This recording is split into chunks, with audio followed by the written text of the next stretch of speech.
guys, welcome back to Strong Successful Male. So for today, going to run an email that was sent from a subscriber. This is from a guy. He is 19 years old and he's from over in the Czech Republic, and he's sharing a story about his experience with being the white knight. Being the white knight with a girl that he obviously liked, even though he didn't acknowledge that he was interested in her. You can connect the dots, and obviously he liked her. This is a girl that obviously had some issues, definitely was a bit damaged, as you're going to see. And he invited her into his friend group and decided to take the role as her therapist and to try to fix her. And obviously in hopes that by being such a nice guy and listening to all her problems and everything like that, that pretty much he'd win her heart, etc., etc. Classic story. And how do you think it goes? Not in the way he wants. And also, you're going to see how he's really going to discover, obviously, that she's damaged, that he can't fix her, all these things that, a lot of people, including myself and other channels, talk about what not to do. This guy did it. And you know what? A lot of us have been there. Had that girl we liked, tried to be her therapist, be her friend, win our way into her heart through friendship, and it completely backfired. Because believe me, I did that a couple times when I was younger. It didn't work for me. It didn't work for this guy. It's not going to work for anybody else that tries this route. And you're going to see here, guys, eventually where she turns on him and tries to sabotage situations with his friends, his friendship group. But ultimately, the guy learned a few things about her by being her therapist for a while and obviously set things straight. But it's an important lesson here, guys, about don't waste your time doing that white knight thing. Captain Save a you-know-what. It's not going to go very well in your favor. So, and this is also going to just talk about this article, this story. It's really going to get into human nature and other important lessons there. So, starts off, he says, "Hello, SSM and all the viewers. I'd like to share my story about how I wasted more than half a year trying to help out one girl that I knew and the consequences of it." Half a year. "Before I start, I just want to let you know that I'm from the Czech Republic, so English is not my first language, so please forgive me for any grammatical mistakes I might make in this email." Sorry, bro. You did pretty good. "I need to say one thing.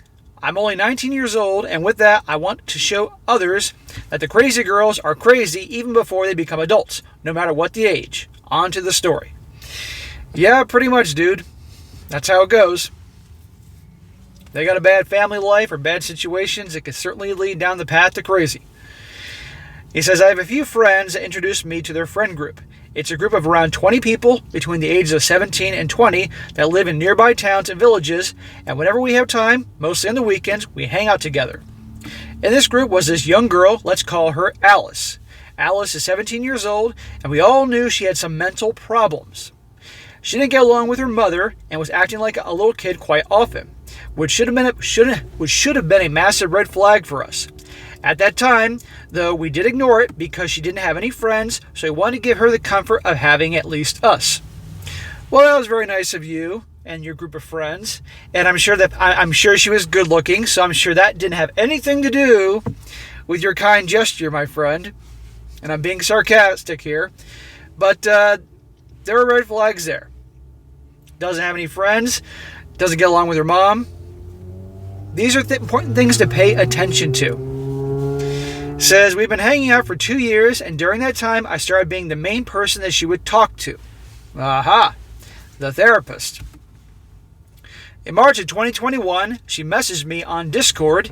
He says, "We prefer using Discord over Messenger and other apps to stay in contact," and asked me what do I think of her.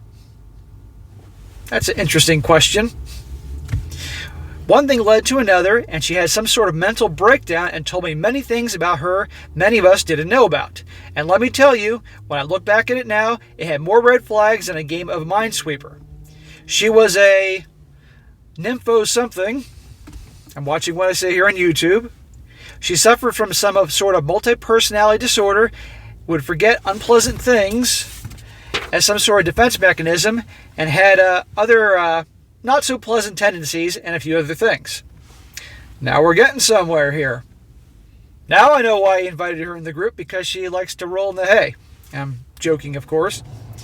"I felt sorry for her because at that time I didn't know those things were signs that someone treated her very badly, so I offered to help her and put her life together." White Knight, Captain Save a you-know-what. Guys, you can't fix somebody. You can't fix somebody that doesn't want help, that isn't specifically asking for help. And even then, good luck. It's very nice and noble that there are people in this world that generally are kind people, want to help others out. Okay, that's cool. But sadly, a lot of times that kindness is mistaken for weakness, and people will take advantage of you. It is what it is. And especially in a situation where you like a woman, like a girl, and you're doing it, let's be honest here, not so much for the kindness of your heart, because you want to see her naked. Let's be honest here. He doesn't ever say this, but I'm reading between the lines. He said, that was a mistake. I started helping her, giving her advice, so in the end, I became something like her therapist. It gave me the chance to observe how she acts, thinks, etc. Well, if you were only doing this out of the goodness of your heart to help somebody, that'd be one thing. But even then, if you can see she's got problems, by bringing somebody like that into your life, in your circle, you could be inviting he or she or their problems onto yours, and that can impact your life. So remember these things, guys. Over the time, I saw she wasn't making any progress, so it kind of pissed me off, since I invested quite some time to help her. Well, obviously you're not a trained therapist. She's not paying you for your listening time. So when you say invested, are you meaning that you wanted something more than friendship? The fact that she started dating one guy from our friend group didn't help it either, because she started making excuses that she wants to be with him and didn't have time for me. Translation, brother, you're jealous. You were the friend. She came to all her problems, talked to her about everything. I'm going to fix this girl, and maybe she'll see how much of a good guy I am, so she'll choose me.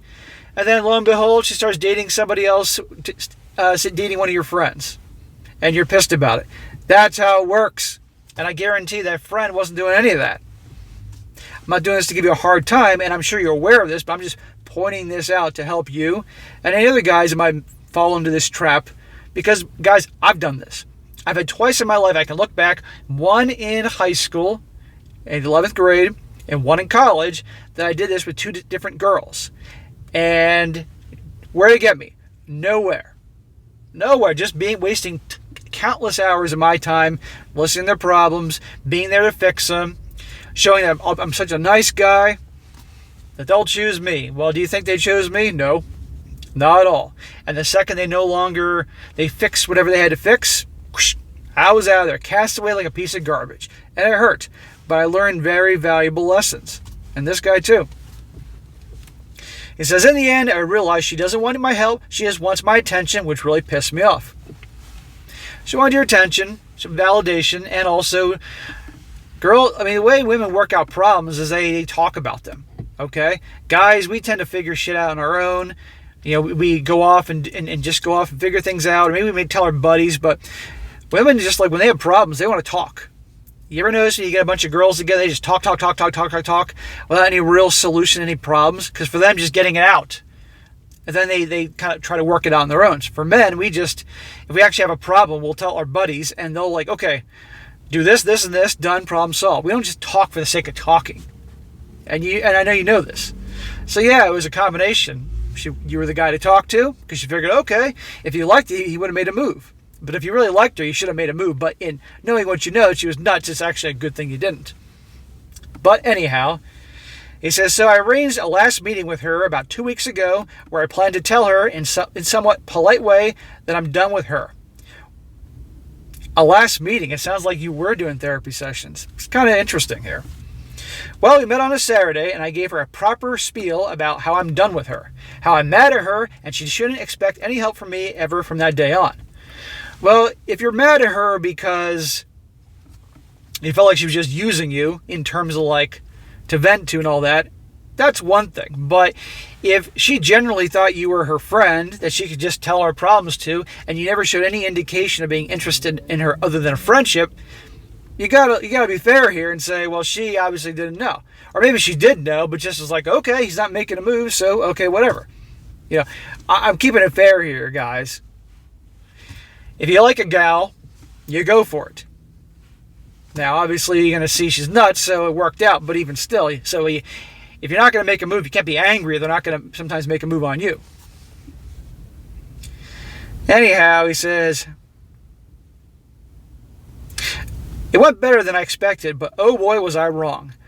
Not that this might sound like I made it up, but trust me, I didn't. Out of nowhere, and he says, out of effing nowhere, sorry for the word, but my patience was over, and she crossed the line she never crossed. She asked me to have you-know-what with her. Well, so much for friendship. That was a breaking point for me. If she didn't care about me, that would be fine, but the fact that she didn't even care about my friend, that was her boyfriend at the time, made me go nuclear on her. I thought if she didn't care about me, about the two of us, me and the boyfriend, then how can I believe that she cares about the other guys from our friendship group? Well, good for you for not wanting to hook up with her because she was dating or the girlfriend of a buddy of yours. Okay, that shows you got integrity. A lot of guys wouldn't do that, especially if they liked them. In my head, I was convinced that she didn't care about anybody from our group. I probably told her to F off, and if she has those types of needs, she needs to get them from her boyfriend to satisfy those.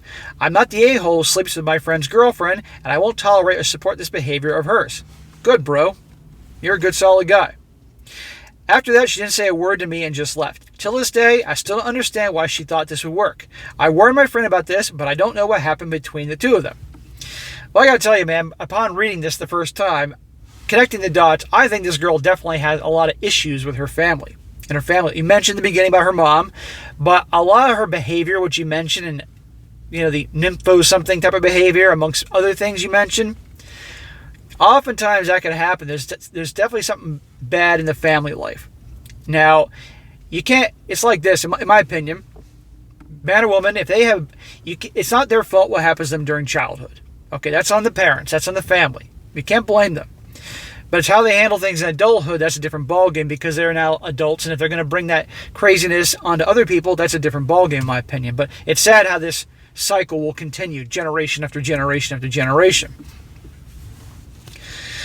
The story doesn't end there. Unsurprisingly, in our friend group on Discord, she messaged a few of her friends and asked them if the group can hang out without me, to which many people asked me, what did I do to her? Oh, that's real nice. So all these 6 months you're listening to all her problems, being her therapist and helping her, and then you pretty much were done with her, which personally I think partially was because you're mad because she chose somebody else than you, and then you rejected her when she wanted to have sex, and now she's trying to turn your friend group against you. That's real nice. White knight, not paying attention to the red flags. See? She was trying to make me the bad guy in that situation and turn everyone against me so they would kick me out of the group. But she made one big mistake. Remember how I said I was something like her psychologist? I was able to observe her way of acting and talking, and for what I knew, she was hiding something. And well, she did. It turned out that she was S-word abused by her parents when she was young and mentally abused by her mother, which caused her all sorts of mental problems, and that's why she was acting the way she was acting. That's what I thought the first time I read your email here. A lot of times it doesn't just come out of nowhere. It comes down to some deep family stuff. And again, it's not her fault that her parents were that way in her family to her growing up. It's not her fault. But she's 17, almost 18, and believe me, as an adult, how you act, that's a different ballgame. So with all the evidence, I called her out for it. If she wanted to make me the bad guy, I wouldn't go down without a fight. I didn't feel the slightest bit of remorse for her. She wasted my time and she did hurt me by it. It was time for me to have my turn on her. That was the awakening for me and I became fully RP'd. Speaking in code. The end result was interesting to say the least. Right after I called her out on everything about how she was those things happened from her parents, but that doesn't give her the right to act the way she acts, and it's not a valid excuse for her to not to improve her life, how she doesn't want help but attention, how she should grow up and stop acting like an 8-year-old, and she left the group. After all this, she didn't say a thing and just left. Good. I know you don't have to resort to pulling that card about the stuff that you found out about her, which she spoke to you in confidence, but she was trying to sabotage your whole friend group. Okay? Not cool. So she wanted to bring out the heavy artillery. You brought out bigger artillery. And so there you go. She had it coming. He says, I was prepared for a massive backlash from everyone in the group, but nothing happened. Nobody blamed me. All they said was that I was quite harsh on her, but they understood why I said it the way I did. Nobody has heard from her since. Well, hopefully she doesn't come back and make some accusations or anything like that. I hope not, but maybe she's just gone from the picture. I guess the lesson is don't try helping women when you feel they don't want to improve. Trust your guts, guys, and don't make the same mistake as I did. I tried to be the white knight, the Captain Save a you-know-what, and look how I ended up. Right. The white knight, Captain Save a you-know-what, the therapist, the psychologist, whatever you're going to call it, that's not going to win your way to their hearts. And I still think you're mad at her, partially because, you liked her, and she chose the friend over you. But the nice guy stuff doesn't work that way. I'm just being honest here. And, of course, a lot of people will take kindness for weakness and exploit it. It's really sad. But as they say, everything bad is good for something. As for me, the good is that I've learned this lesson now and not in maybe 5 or 6 years. I know what to look out for and what to avoid. Also, this might sound strange, but the anger I still feel is quite a good motivator to improve myself. I started to do more exercise. He says in parentheses, I'm not fat or obese, but I want my body to look better. Good, bro. Good for you. I'm helping and working more around the house. I still live with my family because I still attend school. Our schooling system works quite differently than in England and America. And I even tried to find a part-time job, but that failed due to some COVID restrictions. To say it shortly, they prefer to give the job to people who lost their job due to the pandemic instead of students that want to make extra money. Well, I can see that. So thanks for reading, SSM. Stay strong, stay safe, work on yourselves. I certainly will, and don't forget that no matter the age, the gals will always be crazy. P.S. Thanks for everything you do for us, SSM. We appreciate it. Well, you're welcome, bro, and I'm glad I could help out. But like I said in the beginning, to you guys out there that want to try the nice guy route, the white knight, the Captain Saver, whatever you want to call it, to get a girl like you, it's not going to work. So if you have a gal you like, ask her out. Don't try the friendship route. You're wasting your time. Get to the point. Because, newsflash, women know you like them. And if you don't make a move, in that they're going to interpret that as you have no confidence. And women like guys with confidence and go for what they want. Guys that are strong and successful and all that go for what they want, whatever that may be. And guys that are weak and timid and shy and all that, they don't go for what they want. Women generally want the guys that go for what they want. Now, in this case, turns out she's obviously seriously damaged. So this, it worked out because this girl became his girlfriend. They would really become emotionally invested in her. And that could have led to a whole downward spiral of other problems that didn't happen. So good there. But the white knight thing doesn't work. And again, like I said, I know this because I've made this mistake a couple times, 2 specific times I remember when I was younger. And I've told you guys in the videos, I wasn't always the way I am now. I learned the hard way. I made all sorts of mistakes when I was growing up, particularly high school and college. And I had to learn the hard way, okay? I don't go walking around here claiming to be James Bond, but believe me, I had plenty of experience in dating, relationships, all that, hookups. And believe me, I've learned plenty over the years. This is why I share you guys. I'm going to be 44 in 2 months, so I've learned plenty in this lifetime. And so, again, the lesson of the story is, don't be a white knight. Pay attention to the red flags, because he saw something was up with this girl early on. But also, I want to say here is good for this young guy. He's 19. He says he's working on himself. Awesome. That's what I want all you guys to do. He says he's not overweight or anything, but he's now trying to get in better shape. You can accomplish a lot, guys, by just doing simple workouts in your home. All you need is, you can do a lot with your own body weight. But if you have just some basic equipment, a few pairs of dumbbells, resistance bands, and some body weight exercise, you can just look up on YouTube for body weight exercises you can do at home, or just some basics, and just do that 2 to 3 times a week, about 3 sets of everything, and just eat well, eat healthy. You're going to be all right. You do not need to you don't have to have a membership at a gym and spend 2 hours a day, 6 days a week hitting the gym and become all bulked up to be fit in good shape. That's a tremendous, you want to be all jacked, that's going to take a tremendous amount of work, time, and dedication, not to mention food to give you fuel. My days of wanting to be this big hulking jack dude that I was in my 20s is long gone. In my peak, when I was 20 years old, I was 205, solid. I was a big dude. I'm now like 180. I feel better this way, and it's a lot less work. keep myself in shape, and I'm happy. But anyhow, good for this guy for going after his goals and ambitions and all that, and keep working on yourself, try to raise money, do well in school, and you'll be fine. But learn the lessons here. Take this for the rest of your life. But anyhow, thanks for sharing with that, bro, and you will definitely help some people out. All right, guys, that's it for today. Be sure to comment down below. Let me know what you think about this. And guys, again, just like I say always, if you got a great story you'd like to share with me from your personal life, something you experienced, something you've overcome, these are the best stories, guys. The ones guys that have been through some shit, learned their lesson, and came out on top, or are working to get on top. Everybody loves those stories. By all means, share them. Or you need to have a story, or you're asking me questions to help you with something that you think could help the other viewers, send it over here as well. It'll definitely help out. And be sure to like the video, share with your friends, and subscribe. And I'll catch you next time.